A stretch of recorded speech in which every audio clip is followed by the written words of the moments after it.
Thank you very much. Allow me to greet the former President, President Gloria Macapagal Arroyo, Senate President Chis Escudero, and the honorable members of the Senate, House Speaker Ferdinand Martin Romualdez, and the honorable members of the House of Representatives, Chief Justice Alexander Gesmundo, and the honorable justices of the Supreme Court, His Excellency, the Most Reverend Charles John Brown, and the esteemed members of the Diplomatic Corps, Executive Secretary Lucas Bersamin, and the members of the Cabinet, First Lady Luisa Araneta Marcos, and the members of the Marcos family, other distinguished guests, ladies and gentlemen.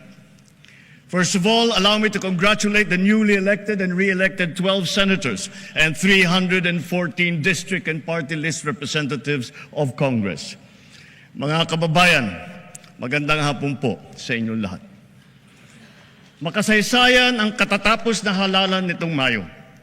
Kaya pinaparating ko ang aking buong pusong pagpupugay sa ating mga kababayan, lalo na sa mga kabataang botante. Sa atin lahat dito, isang tabi na natin ang ating pagkakaiba at magkasundo na sa tatlong bagay na nagbibigkis sa atin. Sa ating pagiging Pilipino, ang ating pagiging makabansa, at ang ating sinumpang tungkulin sa taong bayan. Malinaw sa akin ang mensahe ng naging resulta ng halalan. Bigo at dismayado ang mga tao sa pamahalaan, lalo na sa mga pangunahing serbisyo. Ang leksyon sa atin ay simple lamang. Kailangan pa natin mas lalong galingan. Kailangan pa natin mas lalong bilisan. Kung datos lang ang pag-uusapan, maganda ang ating ekonomiya, tumaas ang kumpiyansa ng mga negosyante. Bumaba ang inflation, dumami ang trabaho. Ngunit ang lahat ito ay palamuti lamang, walang saysay, kung ang ating kababayan naman ay hirap pa rin at nabibigatan sa kanilang buhay.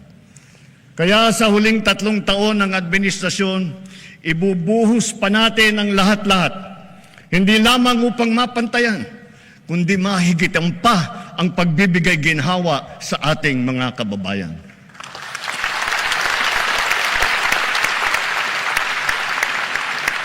Hindi na ako magpapaligoy-ligoy pa.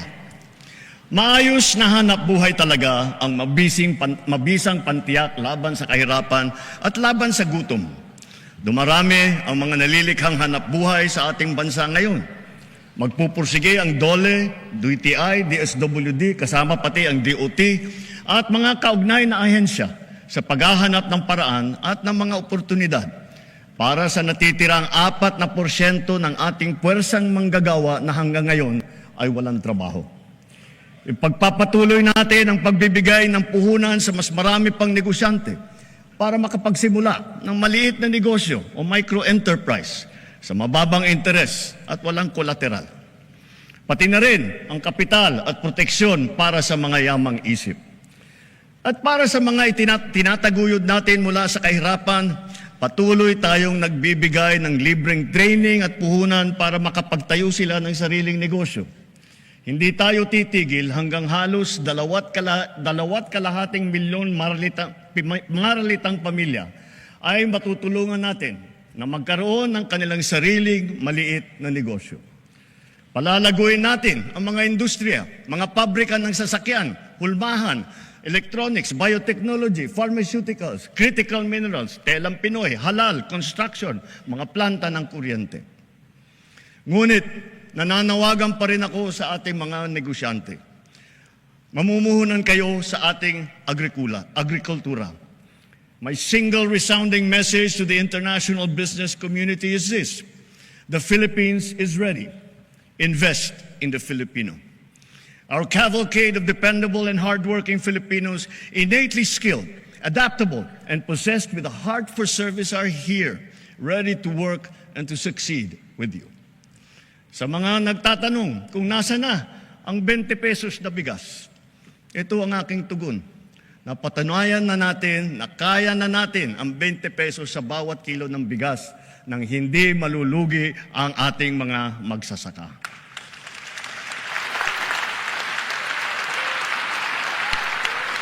Kamakailan lamang ay matagumpay nating nailunsad ito sa Luzon, Visayas at Mindanao, kagaya sa San Juan, Pangasinan, Cavite, Occidental Mindoro, sa Cebu, sa Bacolod, sa Guimaras, Siquijor, Davao del Sur. At dahil sa ilalaan nating 113 bilyong piso upang palakasin ang mga programa ng DA, ilulunsad na natin ito sa buong bansa sa pamamagitan ng daan-daang kadiwa store at center sa iba't ibang lokal ng pamahalaan. Binabalaan ko ang mga trader na magtatangkang magmanipula ng presyo ng palay o ng bigas o manloloko ng mga magsasaka. Hahabulin namin kayo dahil ang trato namin sa inyong ginagawa ay tinuturing naming economic sabotage.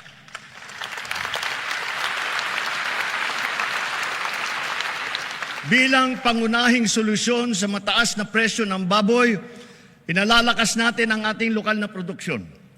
Namimigay tayo ng mga biik at inahin.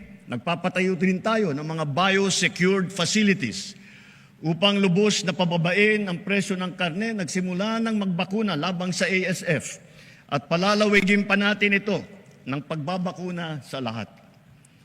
Pinataas natin ang produksyon ng palay, mais, pinya, saging, mangga, kape, kakao, kalamansi, tubo, sibuyas, bawang at iba pang mga agricultural products. Mula nagsimula itong administrasyon, mahigit 8.5 milyong magsasaka at mangingisda ang nakatanggap ng tulong. Lalo pa natin paiigtingin ang mga programa ng pamahalaan para mas marami pa ang matutulungan. Libo-libong kilometro ng farm-to-market road na ang ginawa na at libo-libong kilometro pa ang pinapasinayaan. Libo-libong ektarya ng lupa ay nalagyan na ng patubig sa buong bansa at libo-libong ektarya pa ang patutubigan. Libo-libo ring makinarya at pasilidad ang ating binuksan at pinamigay para sa mga magsasaka at mangingisda. Marami po tayong ipapatayo na rice processing system. Itong mga pasilidad at mga bangkang yari sa fiberglass na ipamimigay naman sa mga mangingisda. Lahat ng ito ay sumusuporta sa kanila mula paghahanda, sa pagpunla, pag-ani, pagbiyahe hanggang sa pagbenta. Milyong-milyong Pilipino ang umaasa sa puno ng niyog bilang pangunahing kabuhayan. Mula ngayong taon, hindi bababa sa 15 milyong hybrid at mataas na klaseng mga binhi ng niyog ang ating itatanim sa iba't ibang panig ng Pilipinas. At itutuloy natin ito hanggang 100 milyong puno na ng niyog ang ating maitatanim sa buong Pilipinas.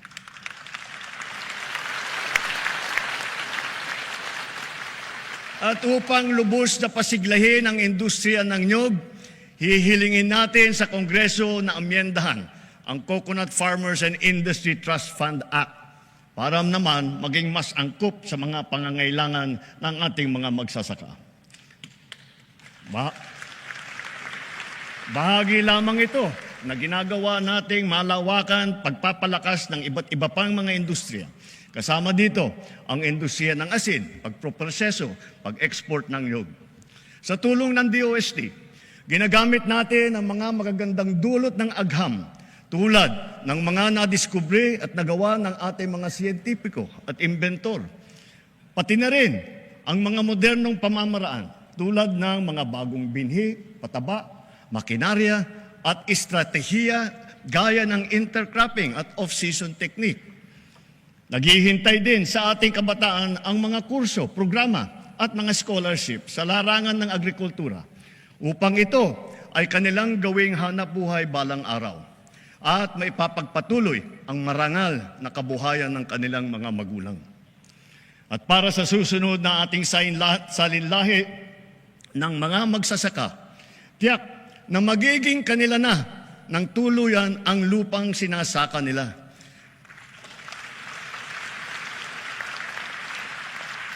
Kasalukuyang pinabibilis ng DAR ang pamamahagi ng mga CLOA at ng mga e-title, pati na yung mga COCROM bilang patunay na wala ng utang ang mga benepisyaryo ng agrarian reform.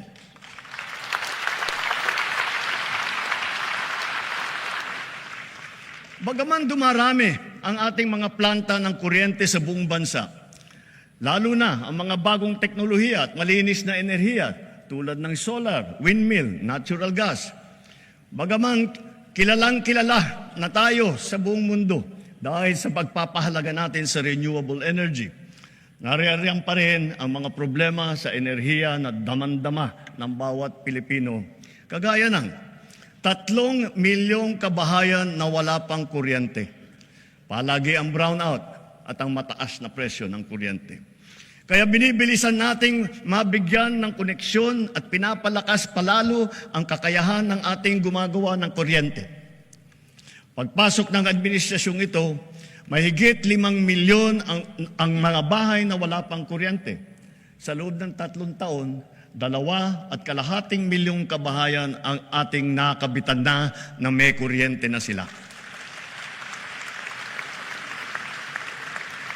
Sa susunod na 3 taon, halos 200 planta ang ating tatapusin.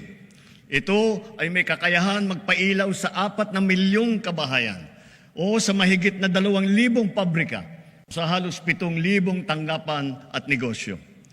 Hahabulin at tutuparin ng DOE at NEA ang natatakdang dami ng mga kabahayang makakabitan ng kuryente ngayong taon hanggang 2028, lalo na sa Quezon, sa Camarines Norte, sa Palawan, sa Masbate, sa Samar, sa Negros Occidental, sa Zamboanga del Sur.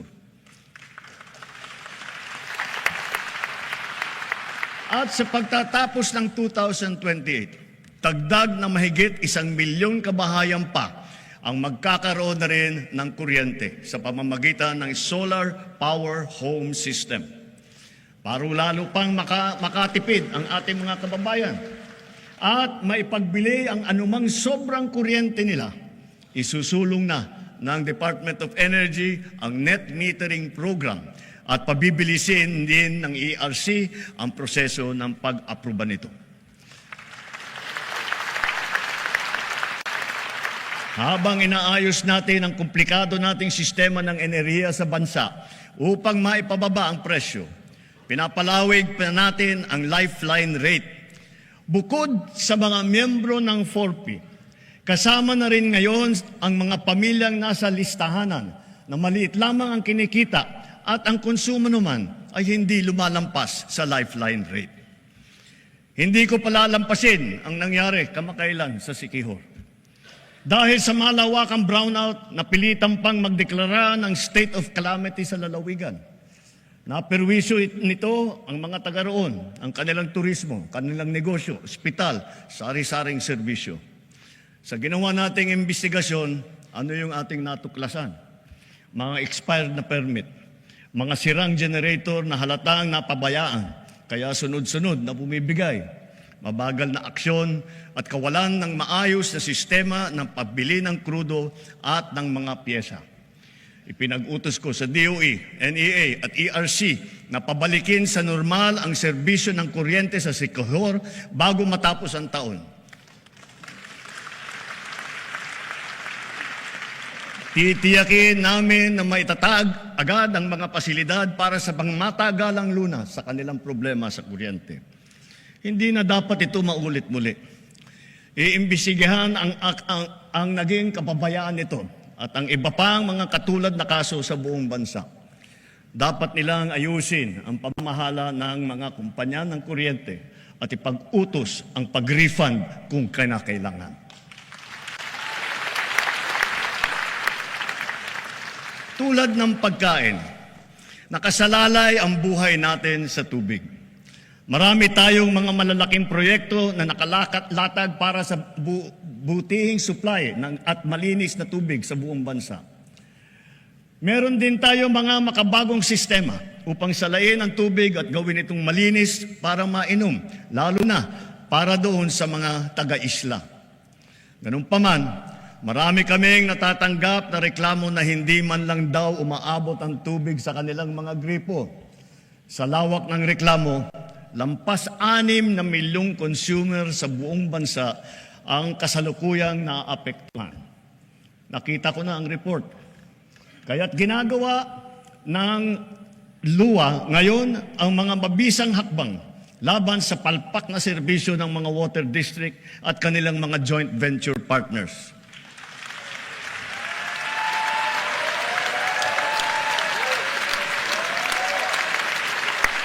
Titiyakin ng LUA na mailalagay na sa ayos ang serbisyo ng tubig ng milyong-milyong nating mga kababayan at gawin mas abot kaya naman ang presyo. Higit sa lahat, titiyakin natin mapapanagot ang mga nagpabaya at nagkulang sa mahalagang serbisyong publiko na ito.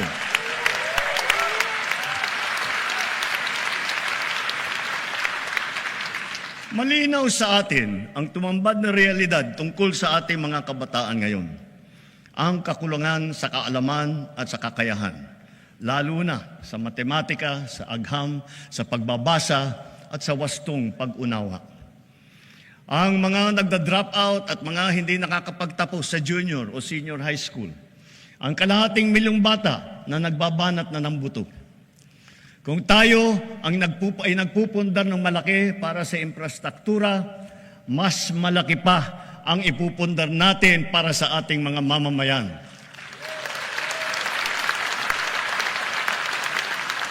Ito ang pangunahing polisiya natin hanggang matapos ang administrasyon. Puspusan nating inaayos at pinapaganda ang ating sistema ng edukasyon. Sa lahat ng mga pinahahalagahan ng administrasyon, ito pa rin ang nasa rurok. Ngayong taon, sinimulan na natin ang Academic Recovery and Accessible Learning o ARAL program. At pinalalakas din natin ang Early Childhood Care and Development na hango. Ito ay hango sa dalawang mahahalagang batas na ipinasa ninyo dito sa Kongreso. Maraming mag-aaral ang nakakaranas ng bullying o kaya ay nagde-depress. Binabantayan din natin ang mental health ng ating kabataan.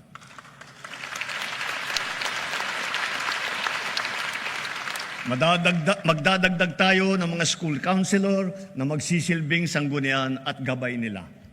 Naglaan tayo ng 1 bilyon para makapagtayo ng mahigit 300 barangay child development center at bulilit center sa buong bansa.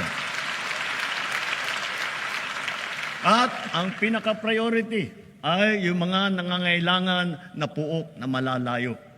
At pauna lamang yan, unti-unti nating tutugunan ang matinding kakulangan sa daycare center na nabinbin mula pa noong 1990.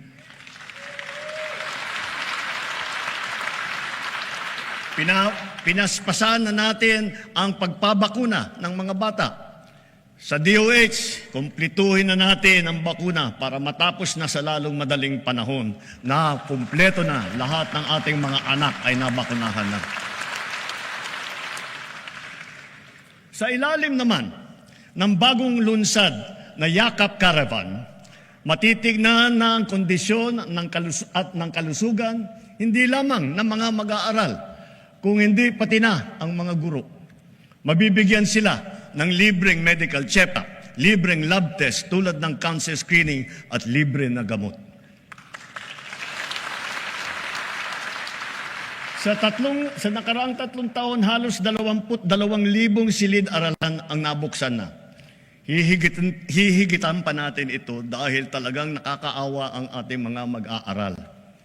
Hindi na natin dapat nabibitin ang oras nila sa klase dahil sa kakulangan ng classroom.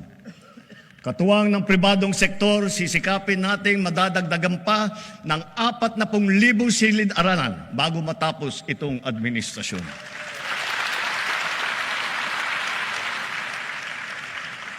Maglalaan tayo ng sapat na pondo para rito. Alang-alang sa mga ating mag-aaral, hihilingin ko ang buong suporta ng ating Kongreso.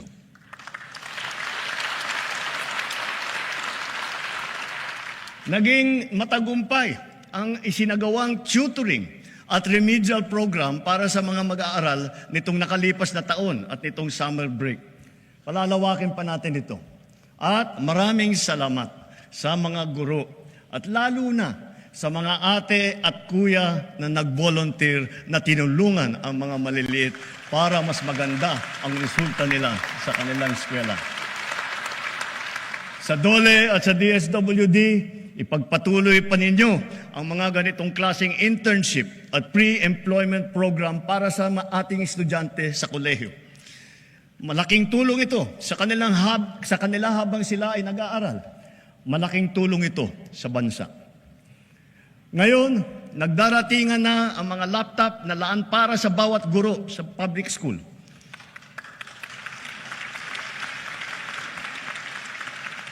Tiniyak natin na walang anomalya sa pagbili ng mga laptop na ito.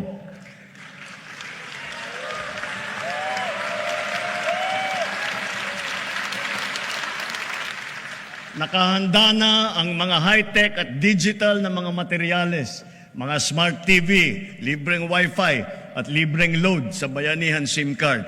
Dahil dito, handa na rin ang ating mga estudyante para makasabay sa makabagong paraan ng pag-aaral sa makabagong mundo. Ang pinakamahalaga sa sistema ng edukasyon ay ang ating mga mahal na guro. Asahan po ninyo na hindi gagawing sukatan ng galing ninyo o ng performance ninyo ang dami lamang ng estudyante na inyong ipinapasa, kundi ang dami ng mag-aaral na inyong pinapahusay at pinapataas ang ambisyon sa buhay.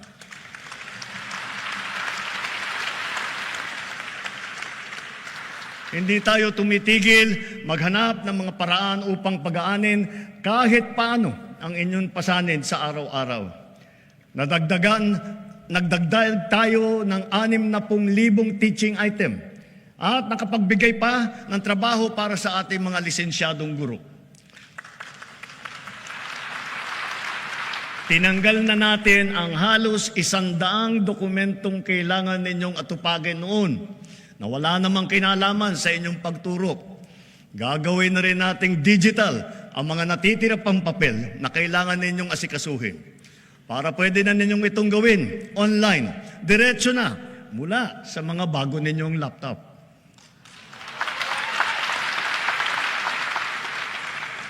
At ngayong school year na ito, makakatanggap na kayo ng kabayaran para sa inyong teaching overload at para sa inyong overtime.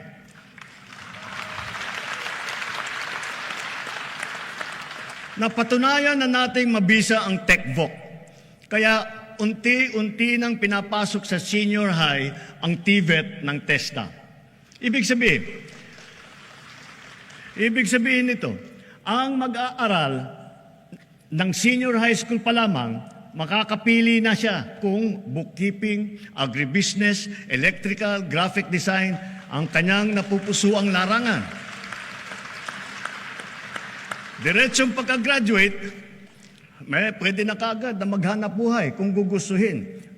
Dahil para na rin siyang nakapag-aral sa TESDA at nakakuha ng NC2 or NC3. Kung tutungtong naman sa kolehiyo, nakahanda ang malaking pondo para sa pagtutusto sa libreng pampublikong edukasyon sa kolehiyo. Pati na rin ang mga subsidy at financial assistance para sa mas higit pang nangangailangan ng estudyante. Taon-taon, mahigit 2 milyong estudyante ang nakakapag-aral ng libreng kolehiyo sa bansa. Mula umpisa ng administrasyong ito, dinagdagan pa natin ng 260,000 estudyante ang nakinabang dito. Sa susunod na taon, maglalaan pa rin tayo ng halos 60 bilyong piso para sa libreng edukasyon sa pampublikang kolehiyo at sa TechVoc. Dumami din ang nabigyan ng scholarship sa TESDA. Nito lamang 2024, higit pa sa 200,000 ang nadagdag sa mga scholarship ng TechVoc. Sa mga kasama naman sa listahan ng NAT4P, itong susunod na 3 taon, bibigyan natin ng mataas na prioridad ang mga anak ninyong tutungtong sa kolehiyo. Kitang-kita natin ang bunga ng mga programang ito. Napakataas ngayon ng bilang ng kabataan nating pumapasok sa kolehiyo o sa TESDA. Pilipinas na ang pumapangalawa sa buong ASEAN sa dami ng mga kabataan pumapasok sa kolehiyo at sa TECVOC. Mas marami na rin ang nakakapagtapos. Kaya mga magulang, sulitin na ninyo ang mga pagkakataong ito. Dahil hangad natin na sa lalong madaling panahon, ang bawat isang pamilya ay may anak na nakapagtapos ng kolehiyo o sa TESDA.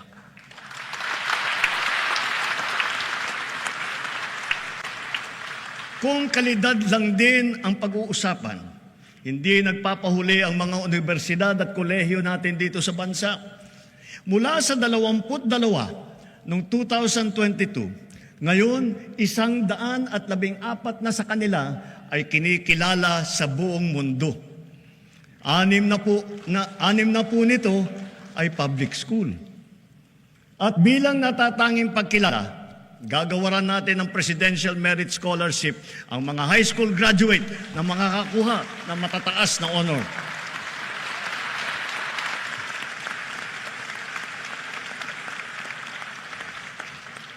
Walang humpay nating ipinapatupad ang mga programa sa pagsusugpo sa kahirapan at patungkol sa kalusugan at nutrisyon ng mamamayan. Tuloy-tuloy pa rin ang ating programang 4Ps.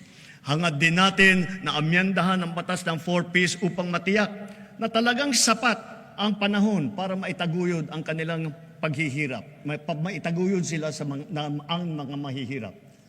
Mula nang nagsimula itong administrasyon, mahigit 5 milyong kabahayan ang nagbenepisyo sa conditional cash grant ng 4P. Mas maganda pa ang balita na sa 3 taon, halos 1.2 milyong pamilya ang gumanda na ang buhay. Kaya nakakapag-graduate na sa program ng 4Ps. Batid natin lahat ang mga kababayan natin na namumuhay sa lansangan. Sila ang pinakanangangailangan ng tulong ng pamahalaan. Sa ating mga LGU, hanapin ninyong lahat na ipasok silang lahat sa 4Ps at sa iba pang mga programa ng DSWD para naman maitaguyod natin sila at magsimula na ang kanilang paglakbay tungo sa pag-unlad ng kanilang buhay.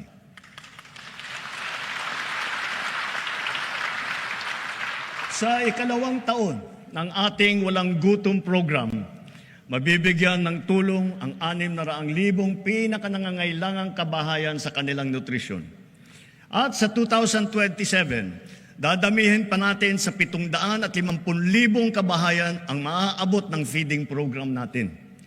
Pinapagpatuloy ng DSWD at ng DepEd ang feeding program nila para sa mga daycare center, sa pampublikong paaralan, at nakapagbigay ng masustansyang pagkain at gatas sa mahigit 3.2 milyong mag-aaral sa buong bansa.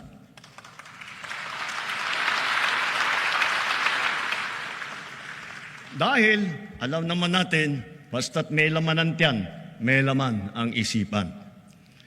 Kung papalawigin pa natin ang mga programang ito sa susunod na taon, sa tulong ng karagdagang 1 bilyong pisong pondo, pararamihin pa ng DSWD ang bilang ng mga batang mabibigyan ng masustansyang pagkain. Sa kabilang banda naman, nakikita natin ang sobrang pagtaas naman ng timbang ng ating mga kababayang edad 20 at pataas. Kaya sikapin nating maging mas aktibo ang ating pamumuhay araw-araw. Ipalaganap